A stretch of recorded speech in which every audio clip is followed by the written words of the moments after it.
War as a force leaves devastation in its wake, tearing apart lives, families, and entire communities. Its effects are cataclysmic. Cities reduced to rubble, economies crippled, and countless lives lost, forever destroyed. Revered judges and honorable companions, I am here today to bring forth a profound perspective. War is never an acceptable solution to conflict.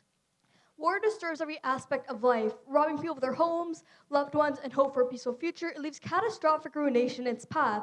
It also burdens leaders with moral accountability for the suffering causes, which highlights the urgent need to pursue peaceful alternatives that safeguard humanity's future. To begin, the morality of war is a burden that lies heavily on the shoulders of those who decide to wage it.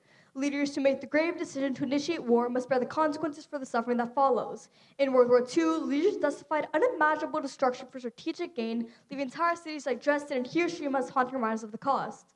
Soldiers follow orders, but it's the leaders who hold the pen that sign away peace. They bear the responsibility for the lives destroyed and demolished communities, often done for goals that fail to justify the carnage.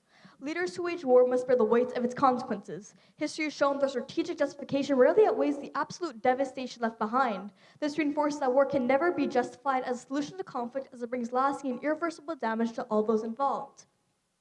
Furthermore, when the fighting ends, the responsibility does not disappear. It is a global duty to help rebuild the lives of societies left in ruins. In Iraq, decades of war have left destroyed infrastructure, leaving children without schools, families without homes, and hospitals unable to treat the sick. In Gaza, entire neighborhoods have been eradicated, leaving children to grow up amid destruction. Imagine a mother in Syria clutching her child as bombs fall around them, their home reduced to rubble in an instant. The harm extends beyond the battlefield as well, reaching the lives of innocent civilians who bear the burden of suffering. In Canada, we do not consider how truly lucky we are. An ailment such as the flu is not a worry to us. However, to those in war-stricken areas and poor countries, the flu poses to be a deadly threat. Those in stable and prosperous countries often take these resources for granted. However, with wealth comes a moral obligation to aid those in crisis. True recovery goes beyond reconstructing buildings or roads. It requires global support to help eliminate despair and encourage the loveliness of peace. Ultimately, war is not inevitable. History offers countless examples of peaceful resolutions that spared lives and fostered understandings. The Cold War, fraught with tension, looming threat of nuclear destruction, ended not with bombs but with negotiations, sparing the world from the possibility of more casualties. Although alternatives to war, diplomacy, dialogue, and compromise are often more challenging, they're infinitely more rewarding. If global leaders focus more on resolving tensions rather than escalating them, countless lives could be saved. Despite the challenges, these approaches offer better long-term solutions. If global leaders focus more on understanding and on resolving tensions, they could spare countless lives.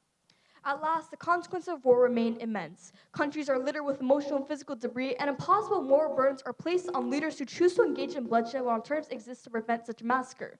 The Vietnam War left the nation scarred for decades, with families on all sides of the conflict bearing the generational trauma. The beautiful country of Yemen, once known for its striking cities and beautiful landscapes, has now collapsed under the weight of war. In 50 years, if our situation remains the same, our country will be condemned to resolve the mistakes of today. Does a future like this sound appealing? The sky has morphed into a desaturated gray, and grass is scarce and littered with wreckage, all because of the innovation of military inventions.